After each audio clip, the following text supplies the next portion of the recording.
Good evening. Good evening and welcome. Thank you to everyone for joining us at 1154 Boylston Street tonight, to everyone in our online audience, and a special thank you to the members of the Adams family who are with us in person. I am Sara Martin, the editor-in-chief of the Adams Papers editorial project here at the Massachusetts Historical Society, and it is my great pleasure to introduce our speakers this evening. At the MHS, we are committed to bringing together people with thought-provoking programs that delve into the complexities of history and encourage people to think, to observe, and to have their own ideas about the importance of history. We are able to do so because of the generosity of friends like you. Learn more about our programs and how you can support us by visiting www.masshist.org. It is always a pleasure to hear talented authors discuss the Adamses, and so it is my great pleasure to introduce our speakers. And I can tell you from firsthand knowledge, because I checked the footnotes, and it's always fabulous to see how the work we do as the editors of the family's collected writings show up in such wonderful scholarly endeavors. So thank you for the work that you do to showcase the work that we do. I am honored to welcome Lindsay Chervinsky and Louisa Thomas. Dr. Lindsay M. Chervinsky is a presidential historian and the executive director of the George Washington Presidential Library at Mount Vernon. Having previously spent time at the Presidential Center for History at SMU, the White House Historical Association, and the Kluge Center at the Library of Congress. Lindsay is the author of the award-winning book, The Cabinet, George Washington and the Creation of an American Institution, and co-editor of Mourning the Presidents, Loss and Legacy in American Culture. And of course, her latest book about my favorite 18th century president, Making the Presidency, John Adams and the Precedents that Forged a Republic. Louisa Thomas is a staff writer for The New Yorker and the author of Louisa, The Extraordinary Life of Mrs. Adams, a biography of my favorite 19th century First Lady, Louisa Catherine Adams.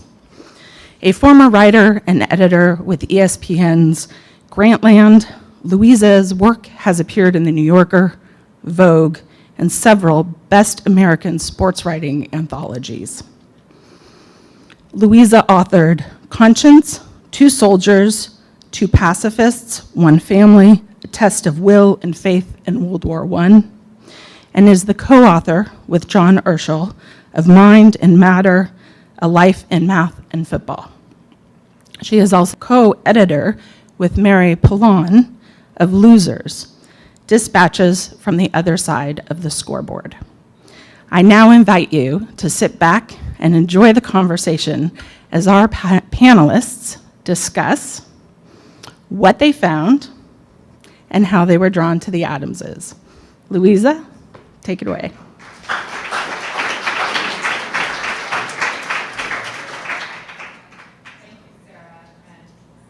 Everyone hear me? Okay. Thank you, Sarah. And I want to actually begin by congratulating you and your team here on another publication of a volume of the, I don't know if everyone knows, but Sarah's leading the team publishing the Adams Family Papers, which is an extraordinary undertaking and really a testament to the work that is done here. So, Lindsay, you have written about George Washington's cabinet. You are now the executive director of George Washington's Presidential Library. George Washington is not the hero of this book. In fact, maybe something of a foil, let's say. What drew you to draw about John Adams? Well, that's such a great question and a perfect place to start for tonight's conversation. I should also say that there is the launch of the first volume, if I am correct in my understanding, of the John Adams Presidential Papers, which are littered throughout my footnotes. So it is a testament to their incredible work, the things that they produce. here in this building. So when I finished the first book on George Washington, I made this argument that he had really crafted the institution from almost nothing, because Article 2 of the Constitution, which creates the executive branch, is really incredibly short, and very little is actually written down. And so that meant that he had to fill out what I call all of the fuzzy bits of the presidency, the stuff, the day-to-day details and nuances of what it meant to actually be president. But then he left. And as any founder or CEO knows, one of the biggest challenges of creating a business or an institution is succession planning. What do you do when that first person is no longer there? And it's a much harder question when that first person is completely unparalleled in their stature. That is the type of language that typically historians avoid because it sounds like hyperbole.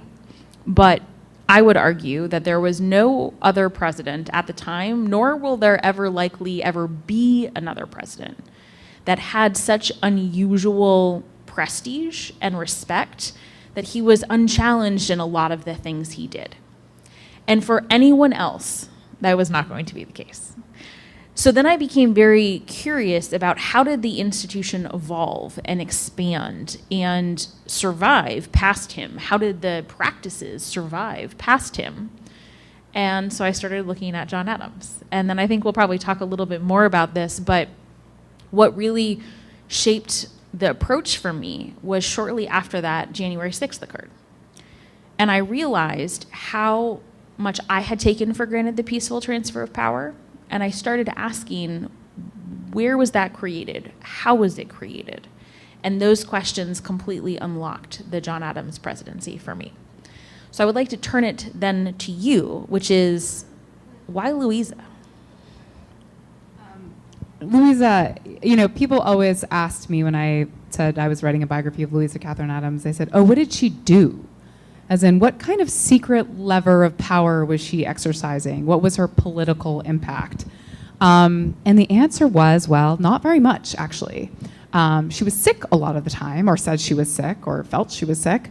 And she held a lot of parties, and she did actually serve as a amanuensis, I'm going to mispronounce that word, and a confidant and an advisor, but she didn't quite occupy the same role that someone like Abigail Adams did, or as we expect a spouse to do today.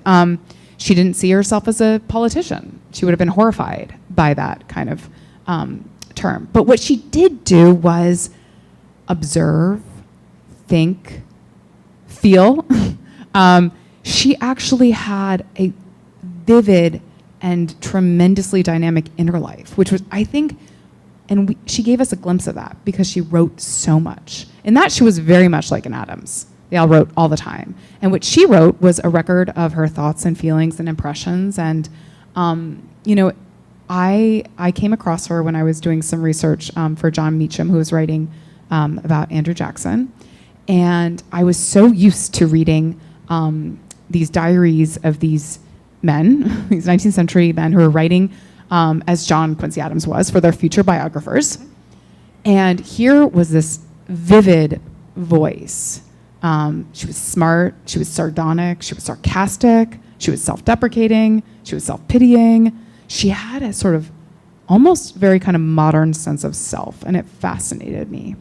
So this was a window into a time that I think was really kind of underappreciated, misunderstood, and here was this kind of guide. And yeah, so it was really kind of about this sort of beautiful story of someone who was, and tragic story often, of someone who was sort of discovering a kind of voice. She sounds like, not just in terms of the writing, but also in terms of the self-deprecation and the sarcasm, she really was a true Adams. One of the things that I found to be so enjoyable about writing this book was, most of us probably have the image of the David McCullough series in our head, and for good reason. It's beautifully written and picked up by Paul Giamatti and given life in a 3D form. But I'm often asked, how is that in terms of its accuracy. What do you, and I always comment on, of course, the accuracy of the teeth and the accuracy of the tar and feathering scene. The one correction I would make is that I do think John Adams had more joy in his life. He had a sense of humor. He had a funniness and sometimes a lightness to him, often about himself. One of my favorite stories in the book is very early on in the presidency, when Abigail was still back here at home taking care of John's dying mother for him while he is a new president. And he discovers that he cannot do without her. He needs to have her. She must be here. And he writes to her begging for her to come. And she says, I would love to be there, but I'm taking care of your mother, and I'm taking care of our house. And we agreed that I was going to stay. And he writes back and he says, and I quote, "But what about my feelings? What about my needs? Why don't you care about me?" And then at the end he writes, "Don't laugh." Because he knows he's being ridiculous. And that self-awareness, I think, is so unbelievably rich and incredible. I actually think that comes through in their correspondence, especially. Louisa and the old gentleman had this rich, wonderful correspondence. John Quincy Adams became very busy as Secretary of State and doing all the, busy things that he was wont to do. And Louisa sort of took over the family letters, and they actually just developed a real and deep friendship. And I credit John Adams as much as anyone or anything with her intellectual development. And so did she. She really knew that she had a lot to learn from him. And I think that he, especially as Abigail declined and died, he liked that kind of female presence. He liked having that kind of interlocutor. And he warmed to her as no one else did probably in the family. And they wrote to each other with real tenderness and humor, and a kind of winking nod at the kind of vain world of politics all around them, and also, Quincy and all the rest. And I think their relationship was really beautiful. And so that's the John Adams that I really got to know, was this kind of really, really lovely man. But yeah, I also think maybe they shared, and I've only been thinking about this for the past 10 minutes, so excuse me if this is wrong. But before we were talking about how they were both seconds, right? So John Adams was the second president. This is not my observation, but I'm borrowing it. Louisa Catherine Adams was the second First Lady. And both of them came into it with a certain degree of a strong sense of responsibility, but maybe a little bit of insecurity. And I think, it's so funny because John Adams had the most incredible seat to George Washington's presidency, right? Because on the one hand, he was the vice president, he was right there. On the other hand, he was like shut out of every meeting. So he both knew everything that was going on and nothing at all. He called his own job, he nicknamed it Daddy Vice, which can you unpack for me, please?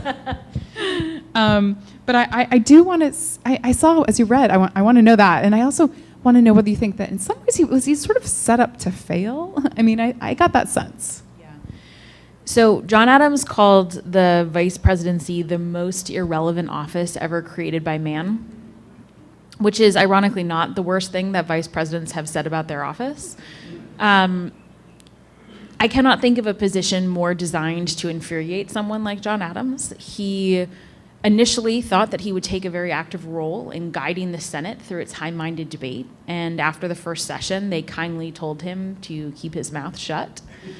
And he did for the next 7 years, which must have been excruciating, given that he enjoyed that sort of intellectual discourse. And as you said, he was shut out of the executive branch, not because the Constitution required it, but because I think Washington distrusted his political judgment a little bit after some initial disagreements and preferred to work in the cabinet structure that he had created, which of course he could have included John Adams in, but he did not. Vice presidents did not regularly participate in cabinet meetings until Walter Mondale. So in this sense, Washington and Adams were establishing the norm for most of American history. And on one hand, Adams had every bit of experience one could want a president to have. He had served in Congress. He had written the Massachusetts state constitution, which usually this is a trivia question that most people don't know, but I'm expecting that at least someone in the audience will know this one. Does anyone know what the longest surviving written constitution is in the world? Very good. And he had held, pretty much every diplomatic position one could hold at the time, which was essential when the main job of the the main job of the presidency is foreign policy. And yet he had never served in executive capacity. He had never managed other men. And Washington could have given him an insight into what that requires at the presidential level. I don't blame Washington for not including him in the cabinet, because I do think that the president has to surround themselves with the people they trust the most to give them solid advice. What I blame Washington for is there's a lot of information he could have given Adams during the transition period. And Washington did a lot of things right in that transition, but not telling Adams certain key things was not one of them.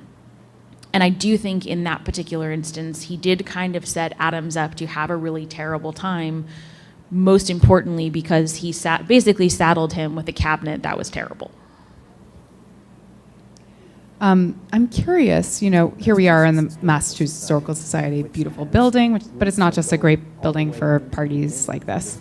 It's an archive, and it's a repository for the Adams Family Papers, as well as many other, critical documents having to do with our both Massachusetts and our country. And I'm wondering if there were any encounters with specific documents that shaped or even changed the story. So, there are a gazillion Adams letters I could point to, but one that is a little bit lesser known are the Theodore Sedgwick papers, which are here. They're not digitized, so people tend to use them less. The nice thing about Theodore Sedgwick's handwriting is actually that it's excellent, and so they are a joy to read, which is very much not always a guarantee in this time period. But for those of you who don't know, Theodore Sedgwick was a senator from Massachusetts at the beginning of Adams' presidency, and then the Speaker of the House at the end of the presidency. And initially, early on, he was a very close ally. He and Adams had known each other for quite some time. And then later on, they really split and became sort of diehard enemies. But that early on period, his writings, because he was writing back to friends here in Massachusetts, and he was divulging some of the behind-the-scenes mechanisms. There's one letter in particular that reveals how carefully and meticulously Adams organized the release of the XYZ dispatches, which were dispatches that had come from envoys in France to the United States that revealed the mistreatment by French officials of those envoys, and it caused a huge uproar known as the XYZ affair. And Adams engineered it in such a way that would humiliate the Democratic Republicans and rebound very much to his advantage. And I think a lot of people suspected that, but Theodore Sedgwick's letters reveal exactly how carefully he had managed and orchestrated all of it. And that was a really fun thing to find. How about you? What is your favorite sort of archival discovery? I had a lot. How can I begin to answer this question?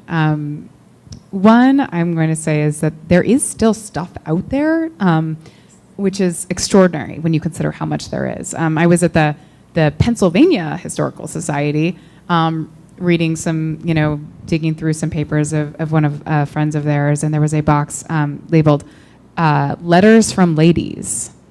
And lo and behold, there were letters from Louisa Catherine Adams about decorating the White House. It was actually quite extraordinary. And so it's fun to find things. It's fun to see objects. I loved going to Peacefield. Maybe someone is here from Peacefield, but who has been, you should go. And seeing, you get a sense of the feel of a place. I stood at Louisa Catherine Adams' writing desk, and I looked out the window and I saw how perfectly the window framed a tree, and the tree was the tree that she and John Quincy Adams had planted when their son George had died. And just to imagine her sitting at that writing desk and imagine them choosing that spot, where she could see it, or positioning her desk so that she could see it. I mean, I can't know that it could have been coincidence. I can't say. I never talked to her. I never got a chance to ask. But it was very moving to see it, So that kind of thing was really fun. I will say, I'm going along with this answer, but I love the archives. I miss them. I had read, when I decided to write this book, and I wrote my proposal and everything, I had done a kind of, I had read a lot of her stuff that was published, and I read a lot of her stuff that was about her, and I'd done some kind of skimming of some of the papers, but I had not started at the beginning. I had not started at the start. And Louisa has so many great letters, and her diaries are so good, and there's just like so much great stuff that I was expecting to encounter this riveting writer. And then I'm actually in Berlin, where a time where Louisa actually spent time in Berlin, and the Adams family papers are also on microfilm, and they're like 51 copies, I think, of microfilm around the world, and one of them is in Berlin at the Freie Universität, and I was living there for the year, and I would take the S-Bahn every day. There's one microfilm machine, so I'd get there early so I could get it, steal it. Which is real dedication, because microfilms are not a fun experience. We're very grateful they exist, but they are built to give you a headache as quick as humanly possible. I'm going to make an argument for microfilm, though, okay? Because here's the thing. If I had been looking things on a computer, it is very easy to scroll on a computer. When you are going on a slow, cumbersome microfilm machine, you cannot really skip stuff.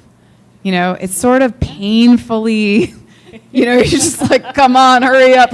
But it gives you the opportunity to notice a name that you might not have noticed, to kind of find a detail or a date. And there's some sort of magic that happens when you are forced to find something. Believe me, I wish I could have skipped through some of those letters. And they're done, they're not sorted out. There is a Louisa, they're reels that are dedicated to her, but the letters are just you get them all from all the family members. So you really have to, it's like sifting through, a haystack. So I finally get to her early letters. And first of all, she starts her letters at the bottom of the page. So it's blank, blank, blank page. And then she has 3 lines, and all 3 lines say how much she hates to write. And for a year, basically, they're really nervous letters, and they're not well written, and she's kind of this anxious voice, and she's so clearly trying to get in and out of the letter as fast as possible. And he is kind of instructing her and scolding her, and it's just a painful thing to read. And I was what am I getting myself into? But the nice thing about sitting there and getting there every single day and spending all day, because if you get up, you lose the microfilm machine, is that you get to watch someone grow and change. And that's kind of one of the reasons why I got really interested in that arc. So yeah, I would say all the letters. So I want to talk about the things we did not find, because that's one of the fun things about archival research and historical research is we are sort of... we are limited by those that have come before us on what they choose to leave behind. And there are ways that we can fill silences, and there are ways that we cannot. There are questions we will never be able to answer. And so I want to hear what your question you were not able to answer is. But mine is very important that I share with this audience, because I suspect if there was ever an audience that could help me answer it, it's this one. Which is, when John Adams went to France in 1778, he bought a ceremonial sword, because it was required for presentation at Versailles and the Court of St. James in London and The Hague. And he wore it in all 3 places. And then he wore it in his vice presidency for ceremonial occasions, and then in his presidency. And it became a very important, symbolic concept of what the presidency was supposed to be and how it was supposed to be presented, because Jefferson criticized Adams for using it and did not wear a ceremonial sword. So it's not just me being annoying about a sword. It has actual tangible value to my story. I can't find it. Now, I say this with love to the Adams members in the audience, but the Adams family were hoarders in the very best way. Very grateful for it. We have so much gratitude, but they tended not to throw things away. If you go to Peacefield, you can see like almost every single piece of china that Abigail brought back from France, which is an amazing feat. Done searches here, can't find anything, haven't found anything in the letters. In my conversations with those at the National Park Service, they haven't found anything. So if anyone has something in their closet they would like to tell me about, I would be very grateful to know. I don't need to see it. I just want to know where it is. That is my question and my plea. What is your question you could answer? How can I top that? I guess I'm gonna start with something that I found, but it introduced a question that I could not answer. Louisa Catherine Adams' parents were not married when she was born. Scandalous. I know. Well, it was a scandal. Yes. It was actually, and it became very relevant when John Quincy Adams was running for president, because the opposition newspaper printed this, that she was a bastard, that he was living in sin. You know, it was all the, terrible things. And it really kind of shook her very badly, because that was scandalous. It had been a project in the Adams family to find anything about her parents, because, in fact, Henry Adams took it upon himself to hire a genealogist in London to see if he could find anything about Louisa's mother, Catherine Johnson, and he came up with nothing. I actually found their marriage record. They got married when Louisa was 10. Yes.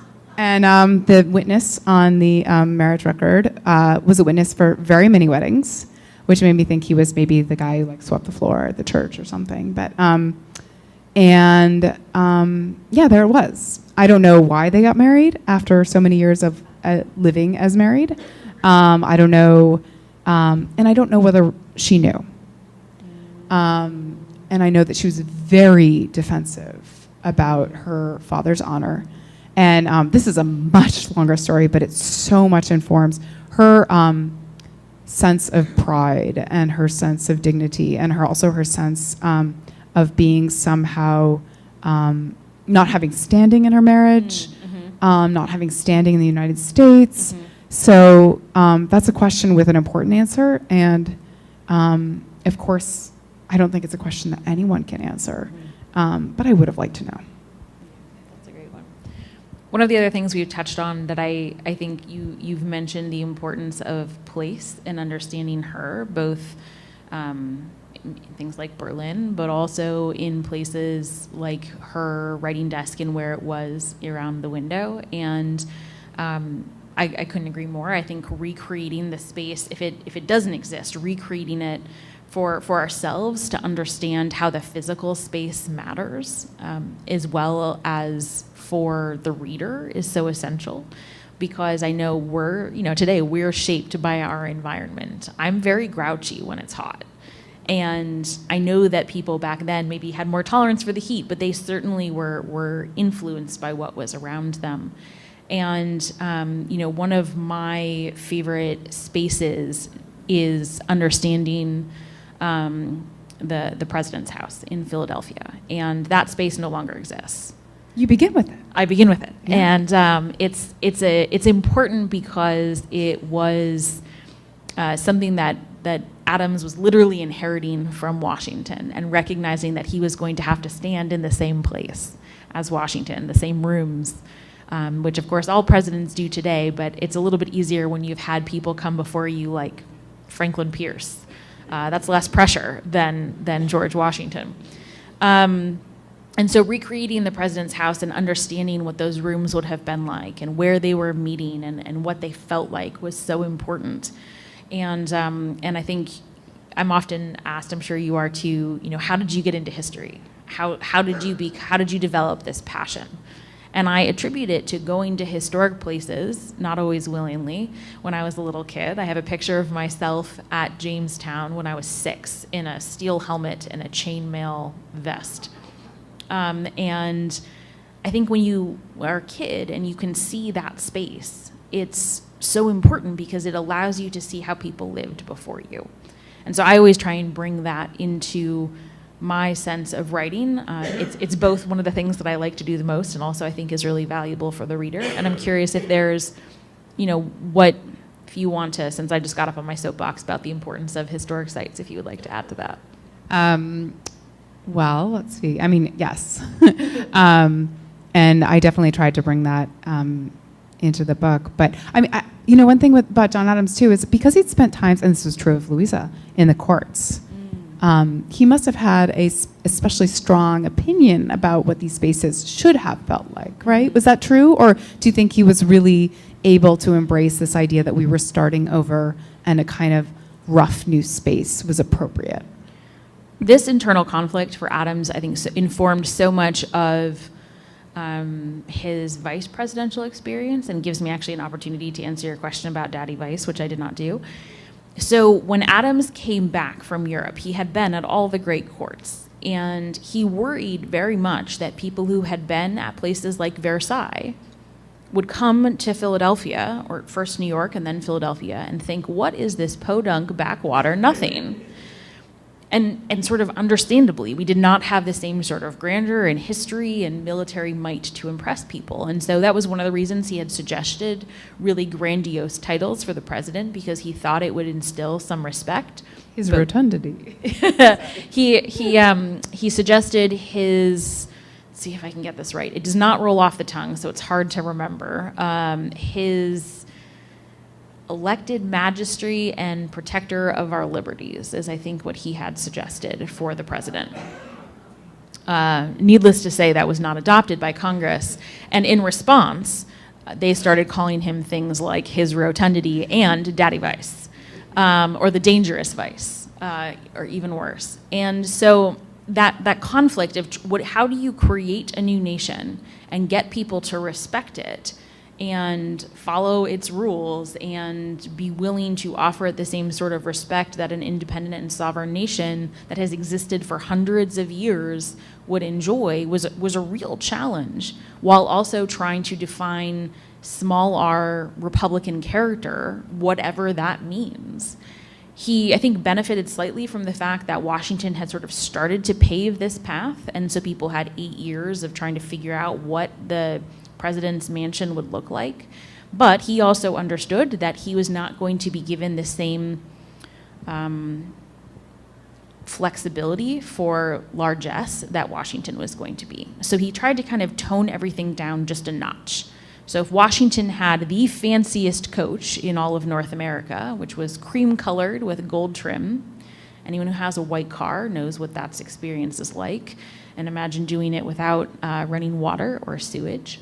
And 6 matching horses. Adams had a much simpler coach with 4 horses, and when Abigail painted a coat of arms on the door, he wrote her and said, "Absolutely not, take that off this moment," to try and just kind of tone it down a little bit. And I think he did so with the president's house as well, while still trying to maintain a certain level of dignity and decorum, but just slightly less fancy than Washington.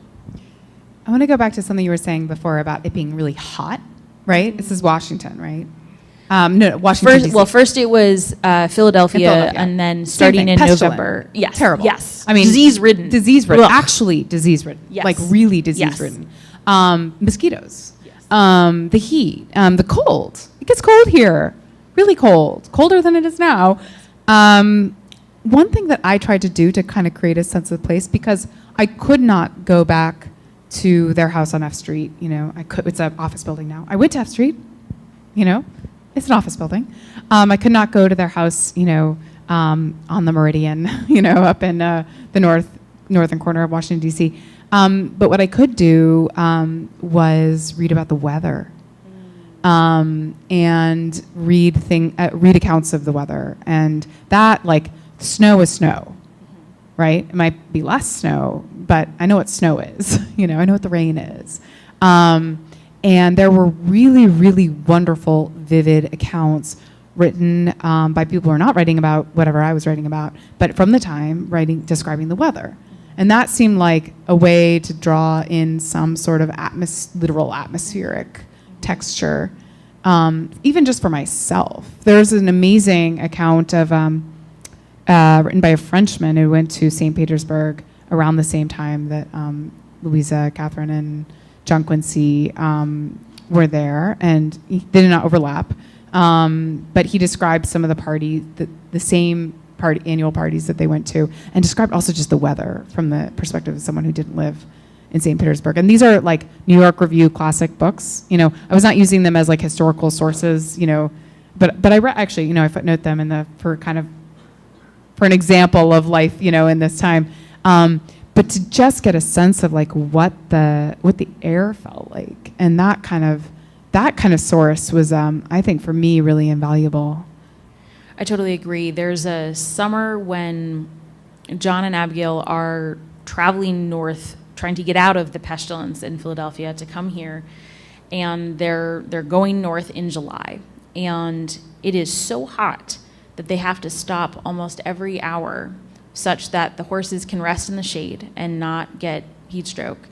And so Abigail can take off her outer layers and lay down and cool off so that she does not pass out. And they get to where they're staying that night, and this is when, you can't call ahead and make a reservation. So they get to where they're going, and there's no space for them. And so they pull out these bolsters, which were the feather mattresses, and they sleep on the floor. The president and first lady are sleeping on the floor of someone else's room, which was dirty and had bugs, after a day that was so hot that they had to stop every hour.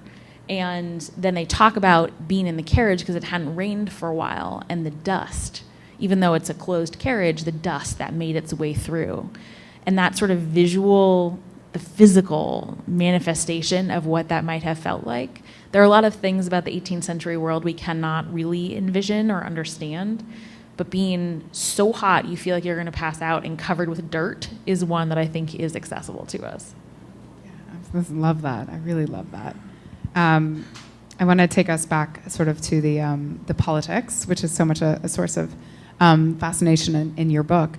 It's so fascinating to me that we often refer to the founders, like capital F, as if they're this monolithic group that all agreed, when they had actually so fierce disagreements that they were quite literally life and death in some cases. John Adams was sort of at the center of some of these very heated disagreements. How did he manage them? So John Adams really did not see himself as a party man. He was a Federalist. He was nominally a Federalist, which was one of the first two baby political parties. I say that because they didn't have the same sort of financial infrastructure that we expect a political party to have today, but they did have some coordination, and they had sort of committees that communicated, and so they were starting to exist as an organized structure. Alexander Hamilton's key complaint about John Adams early on was that he was too independent. He was too independent-minded, and he would not toe the party line as president, which often sounds pretty good to us today. But Hamilton felt that he wasn't going to be able to control him, and that was a main source of frustration. Adams, I think, initially did try and play along with some of the more extreme forces in the party at the time.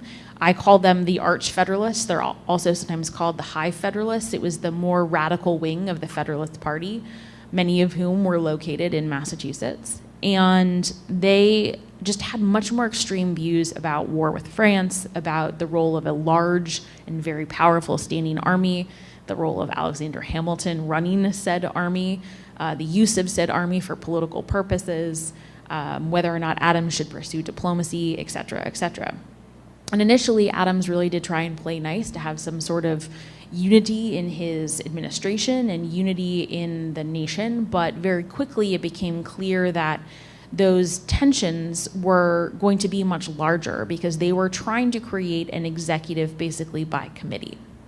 Not unlike what we would think of as the British cabinet, where you have a prime minister, but you have a cabinet that shares authority. And he spent most of his presidency pushing back against that and taking decisions against some of the strongest voices in his party, which took incredible political courage because those decisions he felt like were for the good of the country. He was pursuing diplomacy to keep the country out of a very dangerous war. And he was willing to make compromises because it was for the good of the country, even if that meant his own party was going to start referring to him as an evil to be endured. And what that tells me about this moment that I think is actually really quite useful for us today is often the most vociferous language that the Arch Federalists use, their most heinous political rhetoric, they reserved for moderate members of their own party. And it's because the party was really weak. It couldn't protect a diversity of opinions. It couldn't protect more moderate perspectives. It couldn't encourage moderation and cooperation and compromise. And so I find that very useful because when sometimes we look around us and we think, wow, this political system, these politics are so terrible, it's a very helpful reminder that we have been there before, and what is required is political courage. I'm going to put a pin on that because I'm going to come back to that very eloquent and excellent point that you just made. But I also, he did make one decision that history has come to look very unfavorably upon, and that is the Alien and Sedition Act he signed. Can you tell us a little bit about his decision, whether he regretted it, and what the consequences of that were for him? So the Alien and Sedition Acts are sort of a handy name actually for 4 pieces of legislation that Congress passed in 1798. And the way Congress worked at the time is that it took its responsibility to be the legislative branch quite seriously. So it originated the laws. The president wasn't saying, pass this bill, and they were doing it. So those 4 bills were a naturalization bill that made it harder for immigrants to become citizens because immigrants tended to vote for Democratic Republicans. 2 alien laws, one of which was actually a very sensible bipartisan bill that allowed the president to initiate deportation proceedings against foreign nationals with all appropriate due process if there was a declaration of war. That type of bill has been on the books ever since. We've had one, it's used in wartime. The key is with all due process. There was another alien bill that allowed the president to deport people basically at will with no due process. And then finally, there was the Sedition Act. And the Sedition Act was, I think, initially conceived of with really understandable and good faith real fears about the use of speech to provoke violence, which was happening. Editors were calling for violence in the newspapers, and violence was occurring in the streets. However, those fears were taken by the Arch Federalists and used to pass a bill that allowed them to basically prosecute their political enemies. Congress passed all these bills. Adams did not whip votes. He did not curry support for them. He did not ask for them, but he did sign them. Now, to his great credit, the bill that allowed him to deport people at will, he never used.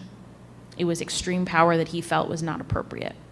The sedition bill, he has a little bit more of a mixed record on because there were some prosecutions that he was kind of happy about because the editors were real jerks to him, and it was kind of nice to see them get their comeuppance. He never really wrote all that much about it. This is one of those moments where Abigail was with him, so we don't really know what he was always thinking because he was saying it to her instead of writing it.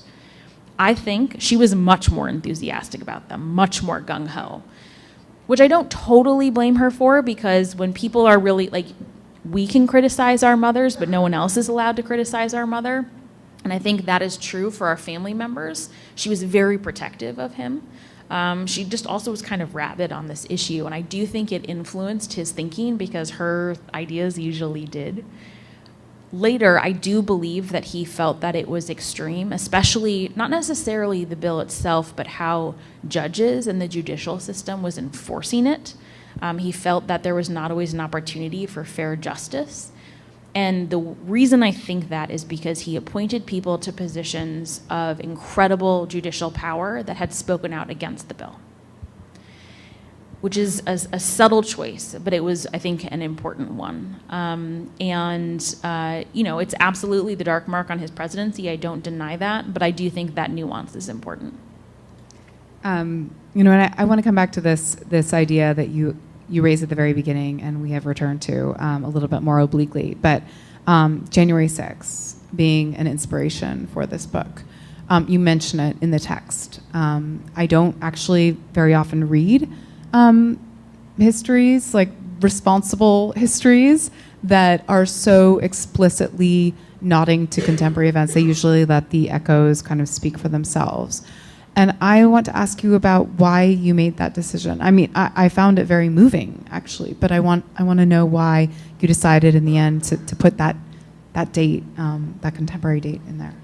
Well, thank you for that question. It's a really important one because it is my only reference to contemporary events. I want everything else to sort of speak for itself, but I included it because it is the answer to why did I have the chutzpah to think that I could write about John Adams after David McCullough did, or John Ferling did, or any of the other great biographers. History depends, how we write history is totally dependent on the questions we ask, because the questions we ask are going to determine what we find and what we're looking for. And the questions we ask are based on what we have experienced. And all of the great biographers of John Adams had not experienced a contested transition. So they just weren't asking those questions.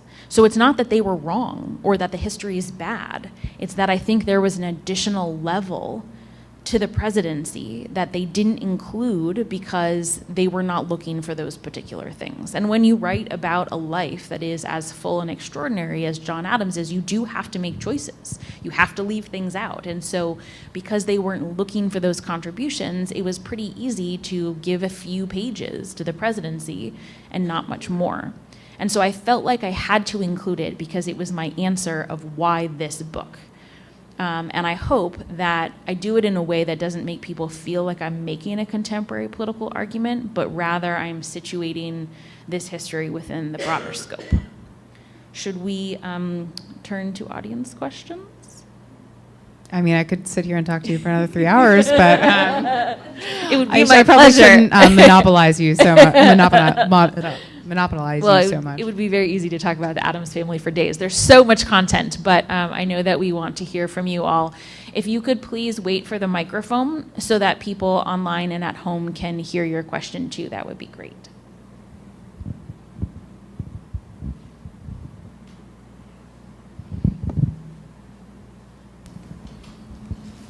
Hello, I have a question for either of you because I think both of you are absolutely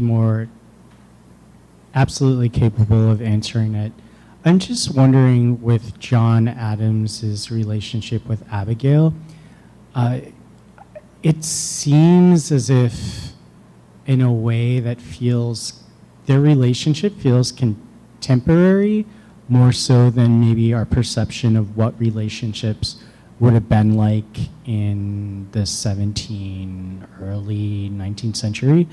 But because of both of their roles, do you think that there were more relationships like theirs, but because of all the documentation, who they were, it's more amplified? Or was it actually just a spectacular relationship where they seemed to think of it in that way, not in contemporary ways, but they seem like that their relationship in a sense was equal? Yeah, it's a really good question. So on one hand, Abigail was extraordinary. She was an incredible political thinker and a very astute and savvy politician in her own right. And I think this is what, maybe the big difference between her and Louisa Catherine is while she did not want to be in politics per se, she really loved talking about politics. And she had a lot to say about everyone around her, and it was usually the savviest and sharpest commentary. And everyone knew it. It was not a subtle thing. People referred to her as his cabinet of one. And John showed her everything. There were no state secrets in that house. So she was extraordinary. And she managed all of their finances and all of their land and everything at home, which was, I don't think, the norm at the time, although certainly during the war, when a lot of men were gone, was more common than at other periods. I don't want to say that that means there was no one else like her. Of course, we are limited on the written record, and if they didn't leave a voluminous correspondence, then we are limited to know about, what their lives and their marriages were like. But I think it is fair to say that it was extremely unusual, and he was unusual because he both handed over so much to her, but respected her intellect in a way that was not necessarily the norm in the 18th century. I'm going to be a little bit subversive with my answer because, yes, I do think that she was very unusual and he was very unusual, and their relationship was modern in a lot of ways because they trusted each other's minds. However, the reason we know that is that they wrote each other so many letters, and that suggests something. They were apart a lot. A lot. I sometimes find it's easier to be apart from my husband than it is to be in the next room. Sometimes I miss him very much, when he is gone. But one thing that is, people, Louisa and John Quincy, let's say, had a much more rocky relationship in a lot of ways. But they were almost always together. And they went, Your mic cut out. Turn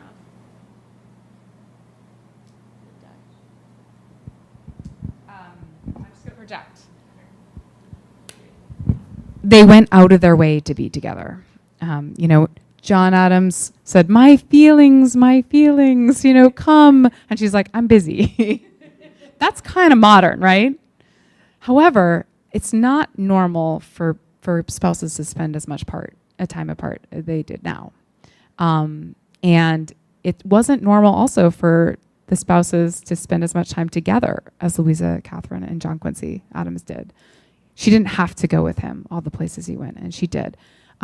So yeah, I would just, stew on that for a little bit too.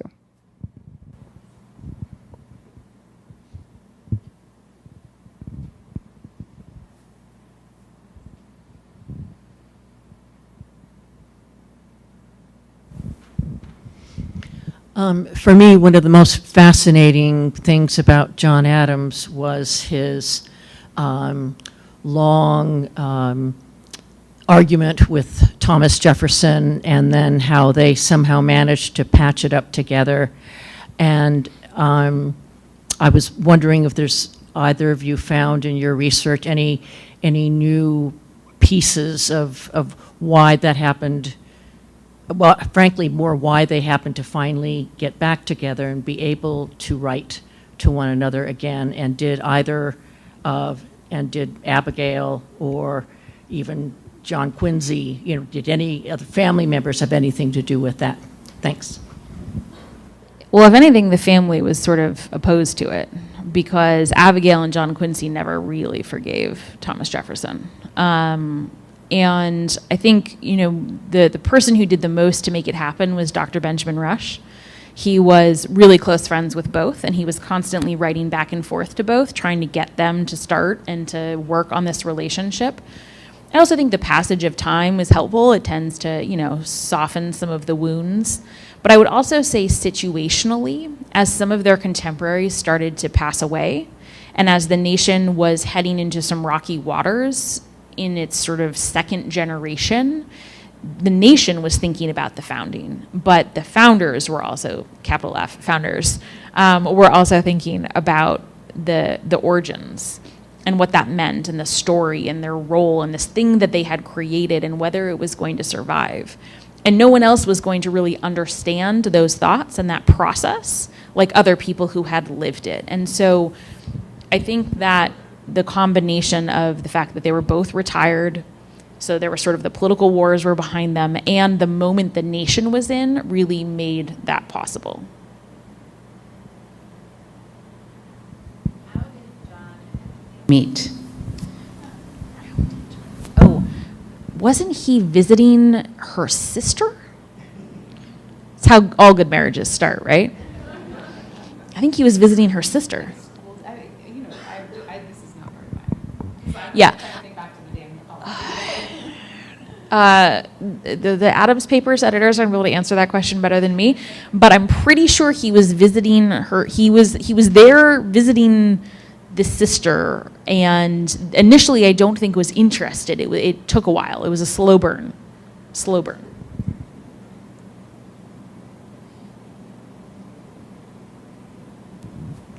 So my question, I apologize, is going to be a bit of a counterfactual. You mentioned that John Adams, his cabinet was terrible. And I would imagine the bulk of your book is about the way that he responded to that challenge. What I'm wondering is how it would have been different if there was a different president there responding to that same exact challenge. For example, Thomas Jefferson.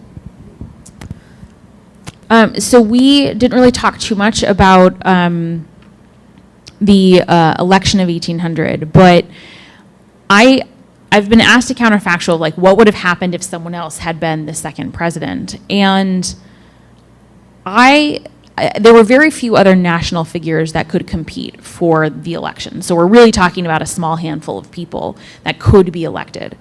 And I genuinely I think once Jefferson was elected in the presidency in 1801, he actually moderated quite a bit and kept many of Washington and Adams' policies and institutions and enjoyed the executive power that they had defended and created.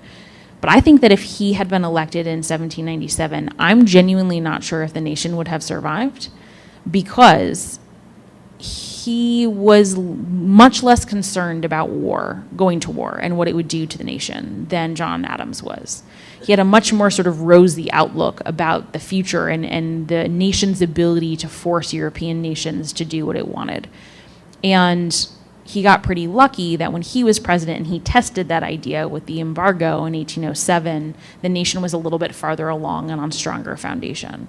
So I think there are it was terrible. The embargo was a complete and utter unmitigated disaster because he was wrong. The United States was not in a position to force other European nations to do what he wanted. So I think that I think anyone would have had a terrible time after Washington. That was one of Adams' big challenges. But I think it could have been a real calamitous situation if someone else hadn't been so determined to provide steadiness.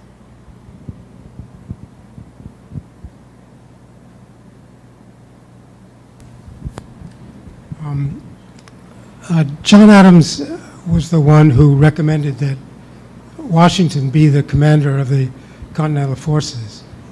Did Washington ever acknowledge that? Or was that a part of the relationship ongoing throughout the war and during Washington's presidency?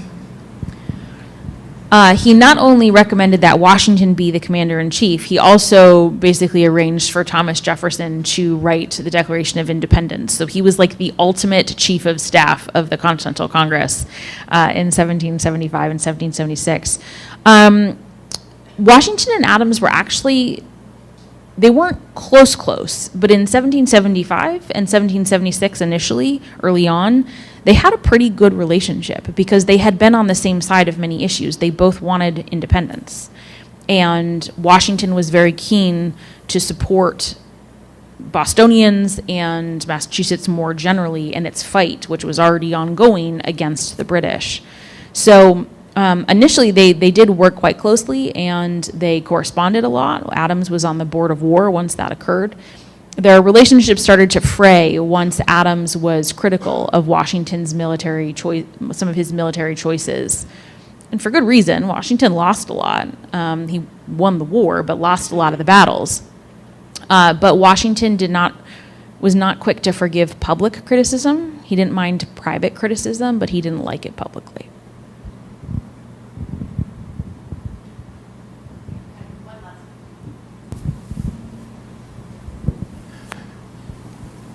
You've both referred almost in passing to the power of the actual historic physical place, something that those of us involved in public history fully agree, of course, particularly those of us here in Boston, which is the center of the historic universe.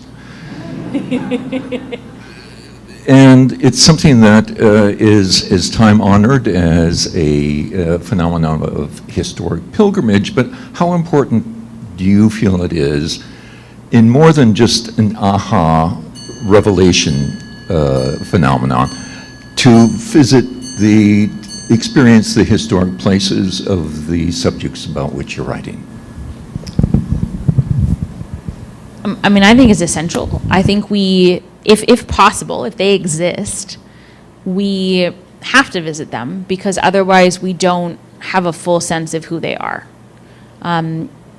What one chooses to surround oneself with, whether it's books or the selection of art or the selection of materials, says an awful lot about who we are and what we care about and what we value. And seeing it and experiencing it and feeling it is not the same thing as reading about it. So, for example, when I visited Peacefield, and in the old stone library is John Adams' writing desk. And if you open it, there are cubbies. And on the cubbies are little notes that say State, War, Treasury, Navy, Attorney General. Those little labels are not really in any written description. It's a writing desk. But that's an essential part of the experience about how he thought about the letters, how he categorized them. And so I think it's essential. One of my favorite biographers, as I'm sitting here, I'm completely blanking on his name. But he wrote this biography of Percy Shelley. He wrote about Coleridge. He's a romantic biographer. And he wrote a lovely book called Sidetracks. And he described being in his early 20s, wanting to write a biography of Robert Louis Stevenson. And so he bought a donkey, as Stevenson had done. And he rode his donkey across the Pyrenees, as Stevenson had done. And he slept under the stars, as Stevenson had done.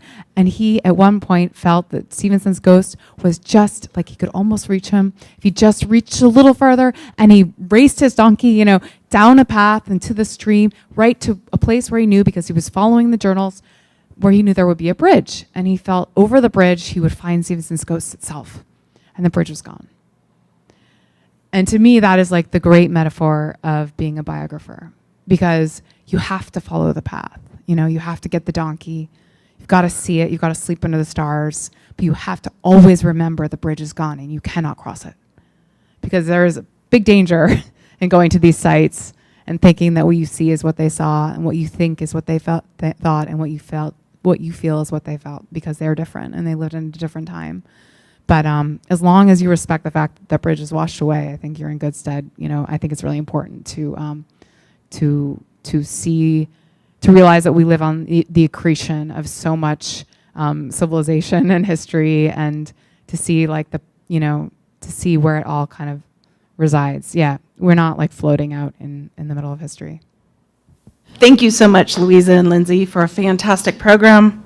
Thank you to our audience for being here. Visit.